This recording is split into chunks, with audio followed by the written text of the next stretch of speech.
Bismillahirrahmanirrahim. Assalamualaikum warahmatullahi wabarakatuh. Alhamdulillah, segala puji bagi Allah. Salawat dan salam kepada Nabi Muhammad SAW. Sebelumnya, kami ingin mengucapkan terima kasih kepada dosen pengampu mata kuliah analisa farmasi, yaitu Bapak Profesor Dr. Renat Insinyur Rinaldi Idrus, SSI, yang sudah memberi kesempatan kelompok kami presentasi. Pada kesempatan kali ini, kami akan membahas tentang gizi MS dan HPLC. Saya Cutliza Aulia yang akan bertugas sebagai moderator dalam kesempatan presentasi kali ini. Tentunya saya tidak sendiri karena saya bersama rekan-rekan saya, yaitu Mutia Arrafi dan Vina Emalia Putri.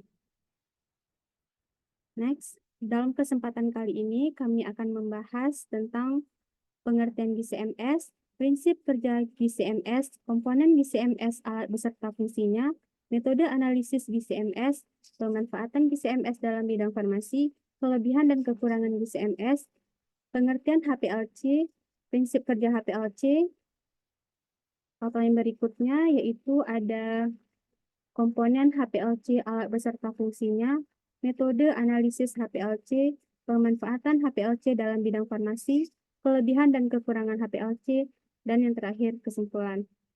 Next. Paparan selanjutnya yaitu pengertian gizi MS yang akan dipaparkan oleh rekan kami yaitu Vina.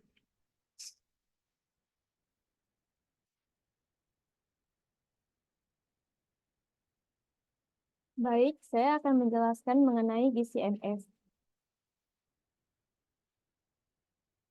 Sebelum kita lanjut ke materi gizi MS, saya akan menjelaskan mengenai kromatografi. Apa itu kromatografi?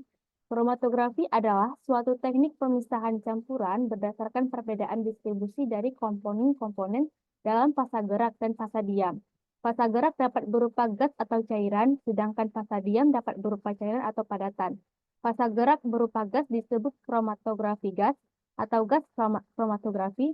Kegunaan dari gas kromatografi adalah untuk identifikasi semua jenis senyawa organik yang mudah menguap dan juga dapat digunakan untuk analisis kualitatif dan kuantitatif senyawa dalam suatu campuran. Selanjutnya, pengertian GCMS, gas kromatografi dan mass spektrometri merupakan gabungan metode analisis antara gizi dan MS. Gas kromatografi adalah metode pemisahan yang digunakan untuk menganalisis senyawa mudah menguap atau senyawa yang mudah diuapkan. Senyawa yang mudah terdegradasi oleh panas tidak dapat dianalisis dengan metode ini. Selanjutnya, mass spektrometri. Spektrometer adalah suatu metode analisis instrumental yang dipakai untuk identifikasi dan penentuan struktur dari komponen sampel dengan cara menunjukkan massa relatif dari molekul komponen dan massa relatif hasil pecahannya. Berikut adalah gambar rangkaian alat GCMS. Next. Selanjutnya ada prinsip kerja GCMS.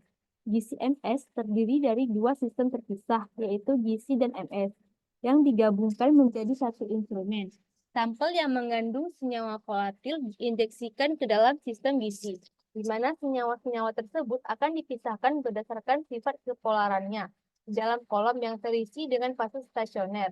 Setelah terelusi dari sistem GC, senyawa-senyawa tersebut akan masuk ke dalam sistem MS, di mana senyawa tersebut akan diionisasi dengan energi tertentu dan difragmentasi menjadi ion fragmen.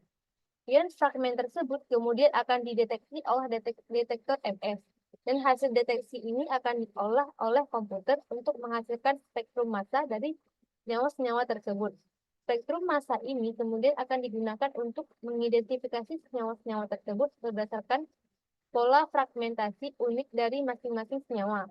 Kombinasi gizi dan MS memungkinkan pemisahan senyawa-senyawa yang sangat kompleks dan analisis yang sangat sensitif. Sehingga gizi MS sering digunakan dalam berbagai bidang, termasuk analisis lingkungan, analisis makanan, analisis forensik, dan lainnya. Next. Selanjutnya ada komponen gizi gas kromatografi. Yang pertama ada injektor sampel. Jenis sampel mungkin sangat bervariasi tergantung pada tujuan penelitian. Biasanya, sampel gizi terdiri dari bahan kimia nonpolar, berbobot molekul rendah, stabil secara termal, dan dapat mudah menguap. Sampel dapat berupa zat tunggal, campuran, cairan, atau padatan yang dilarutkan dalam suatu pelarut. Dan hanya beberapa mikroliter yang perlu disuntikkan ke dalam gizi untuk dianalisis. Ini dilakukan dengan menggunakan jarum suntik. Detektor pada gizi biasanya menentukan gas mana yang digunakan. Ini bukanlah sesuatu yang harus Anda putuskan karena gizi yang berfungsi sudah memiliki tabung gas yang terhubung dengannya. Next. Selanjutnya ada kolom atau fase stasioner. Disinilah terjadi pemisahan senyawa sampel. Kolom merupakan tabung melingkar yang terbuat dari bahan logam atau kaca yang mampu menahan suhu tinggi. Kolom bervariasi dalam panjang dan diameter. Dimensi tipikal adalah diameter 3 mikrometer dan panjang 5 meter. Terikat ke bagian dalam kolom dan adalah fase diam. Ini bisa berupa beberapa bahan berbeda dengan polaritas berbeda. Itu juga bisa berbentuk padat atau cair. Bagaimanapun, fase diam berinteraksi dengan sampel untuk mencapai pemisahan. Fase diam dirakit baik sebagai bahan yang dipadatkan atau kolom kemasan atau sebagai filamen pelapis dinding atau kolom kapiler. Selanjutnya ada fase seluler, yaitu gas pembawa dimasukkan dari tabung gas ke dalam kromatografi gas. Dia bergerak melalui kolom dengan laju aliran konstan dan keluar di outlet detektor. Berbeda dengan beberapa metode analisis lainnya, fase gerak dalam gizi tidak berinteraksi dengan bahan kimia dan hanya berfungsi untuk membawanya. Oleh karena itu, gas pembawa harus bersifat inert. Contohnya termasuk helium, nitrogen, dan argon. Jenis detektor pada gizi biasanya menentukan gas mana yang digunakan. Ini bukanlah sesuatu yang kita putuskan karena gizi yang berfungsi sudah memiliki tabung gas yang terhubung dengannya. Selanjutnya ada tungku. Suhunya dapat bervariasi dari suhu kamar hingga 300 derajat Celcius. Meskipun batasannya bervariasi tergantung instrumen. Program suhu dapat diprogram secara elektronik untuk mempertahankan suhu konstan atau meningkat secara bertahap atau rampis. Selanjutnya ada detektor. Perangkat di ujung kolom ini mendeteksi setiap senyawa saat diemisi. Data yang direkam oleh detektor dikirimkan ke komputer yang menghasilkan plot dua dimensi yang disebut kromatogram. Ada banyak jenis detektor dengan metode dan padatan deteksi yang berbeda-beda. Mereka juga dapat digabungkan. Teknik yang sangat ampuh muncul ketika gizi digabungkan dengan spektrometer massa. Gizi yang digabungkan dengan MS dikenal sebagai sistem gizi atau MS. Ini menghasilkan spektrum massa untuk setiap komponen sampel dan kromatogram gizi. Selanjutnya ada komponen mass spektrometri. Nah, yang pertama itu ada sumber ion. Sumber ion menciptakan partikel bermuatan listrik atau ion dari atom dan molekul dalam sampel. Ada berbagai jenis sumber ion, beberapa beroperasi dalam ruang hampa tinggi, dan beberapa menghasilkan ion pada tekanan atmosfer. Berbagai sumber tersebut akan dijelaskan lebih rinci dalam artikel tersendiri. Ion dapat dibuat dari gas, cairan, atau padatan, tetapi ion selalu dimasukkan ke dalam penganalisis massa dalam bentuk gas. Selanjutnya, ada penganalisis massa. Ion sampel selalu dimasukkan ke dalam penganalisis massa dalam ruang hampa. Jika sampel tidak berada dalam ruang hampa, partikel bermuatan akan bertabrakan dengan molekul gas dan kita tidak dapat memindahkannya secara efektif menggunakan medan listrik dan magnet. Penganalisis massa sebenarnya memisahkan ion berdasarkan rasio massa terhadap muatannya, yang disebutkan sebagai M atau MZ, dicetak miring. Namun untuk keperluan diskusi ini, mari kita diskusikan bahwa semua ion mempunyai muatan tunggal. Ada banyak jenis penganalisis massa. Jenis yang paling umum adalah quadrupole, sektor magnetik, spektrometer massa untuk waktu terbang, dan spektrometer massa ion terperangkap. Selanjutnya ada detektor. Detektor mencatat sinyal dari ion dan mengirimkan informasi tersebut ke komputer. Dalam spektrometer massa waktu penerbangan, detektor menghasilkan sinyal listrik setiap kali ion menumbuk detektor.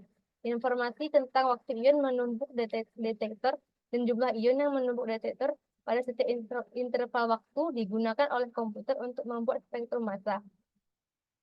Selanjutnya, ada metode analisis GCMS.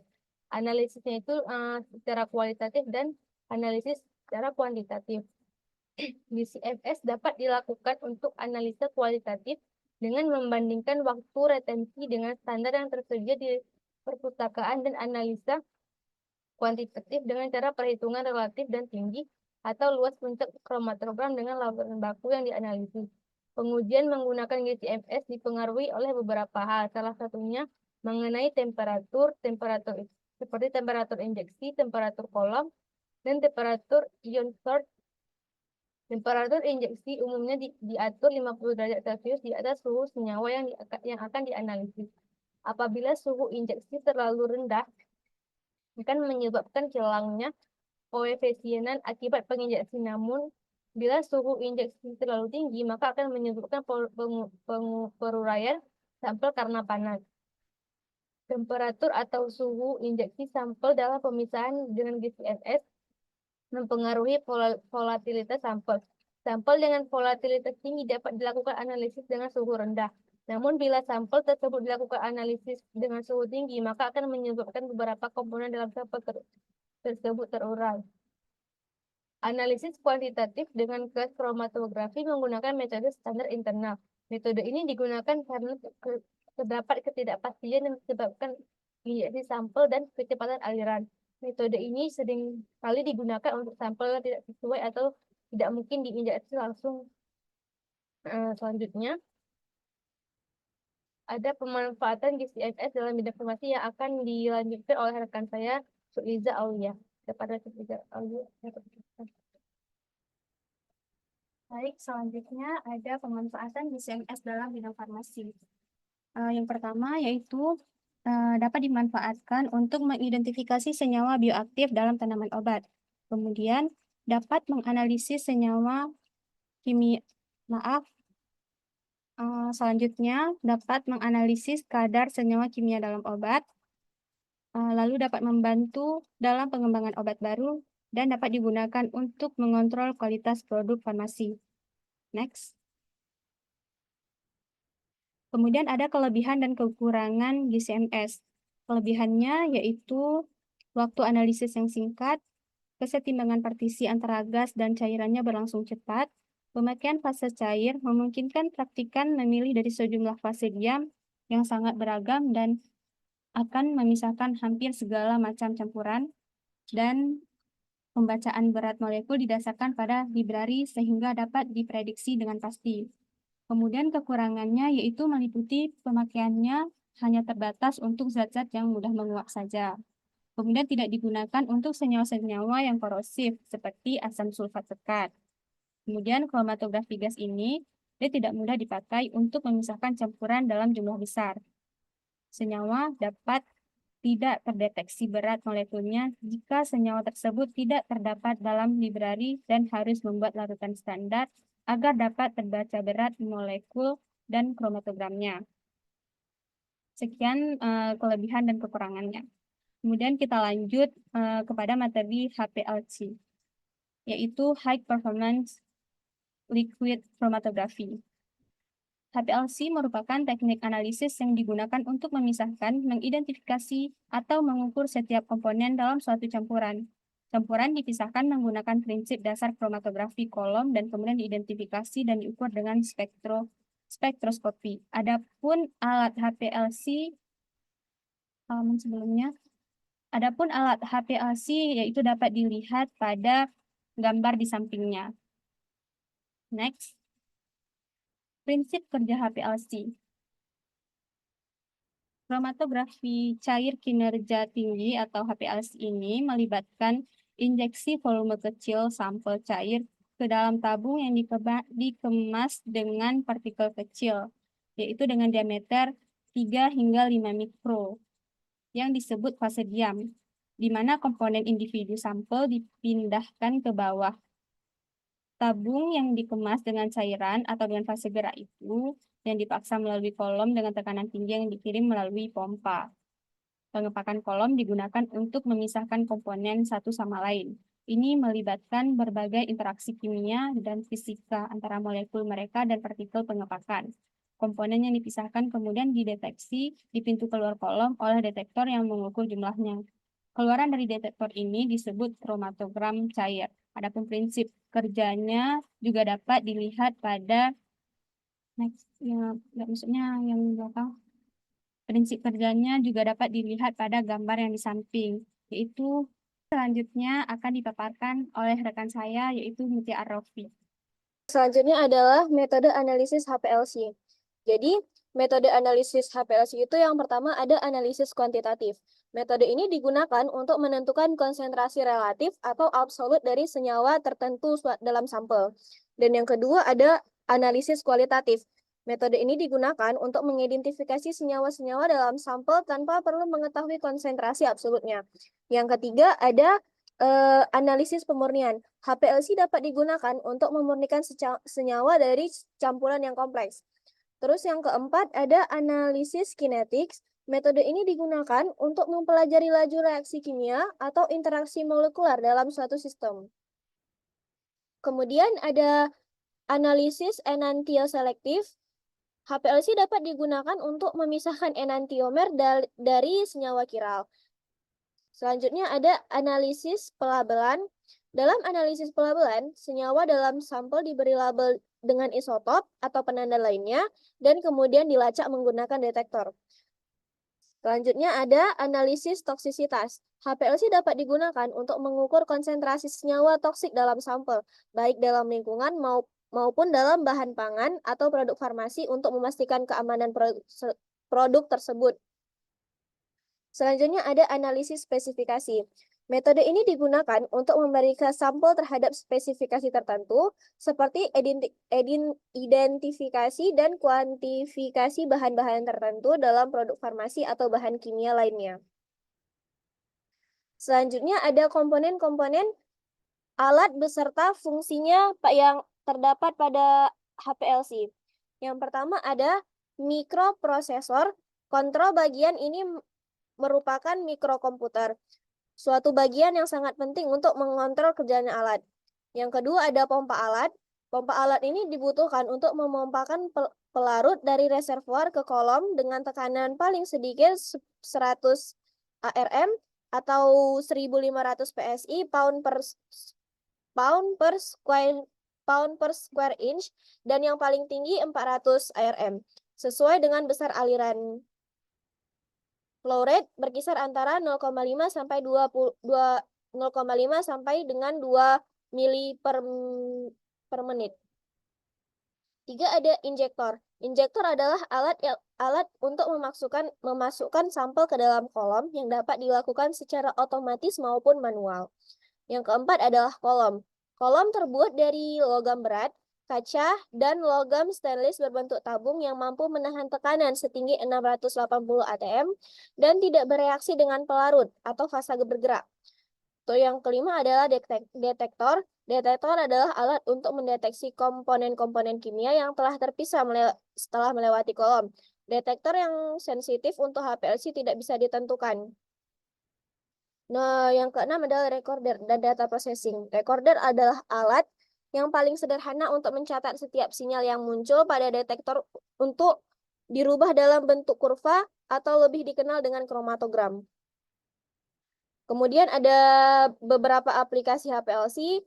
Untuk industri farmasi sendiri, HPLC digunakan secara luas dalam industri farmasi untuk analisis kualitatif dan kuantitatif bahan baku.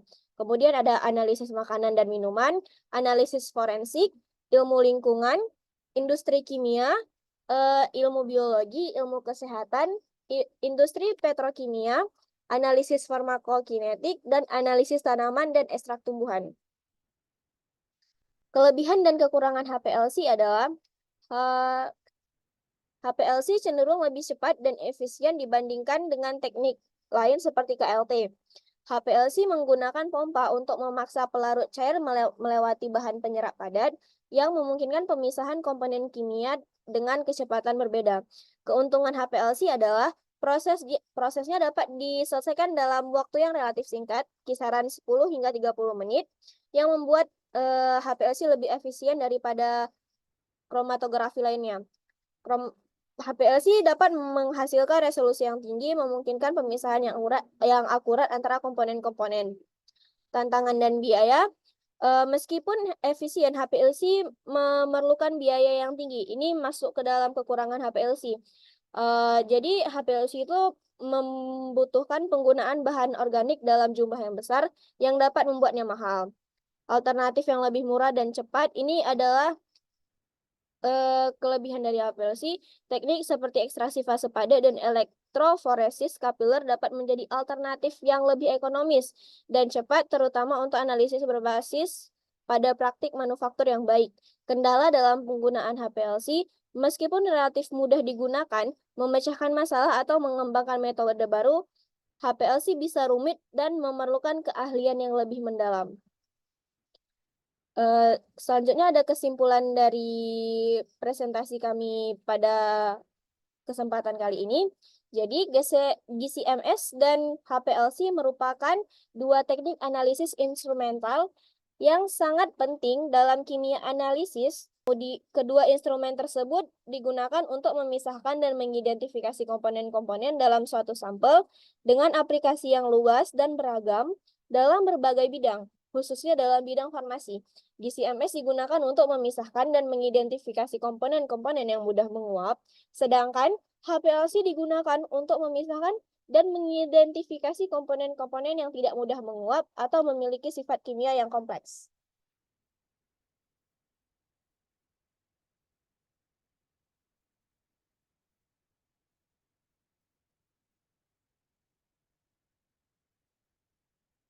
Baik, teman-teman semua, terima kasih sudah menonton video kami. Mohon maaf jika ada banyak kekeliruan dalam penyampaian materi.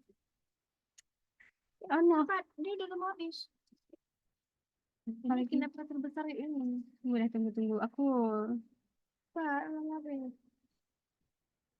teman semua, kami membuka diskusi lebih lanjut melalui pertanyaan yang dapat ditanyakan pada kolom komentar channel YouTube kami. Mohon maaf jika ada banyak kesalahan kata dalam presentasi kelompok kami. Akhirul kalam, wassalamualaikum warahmatullahi wabarakatuh.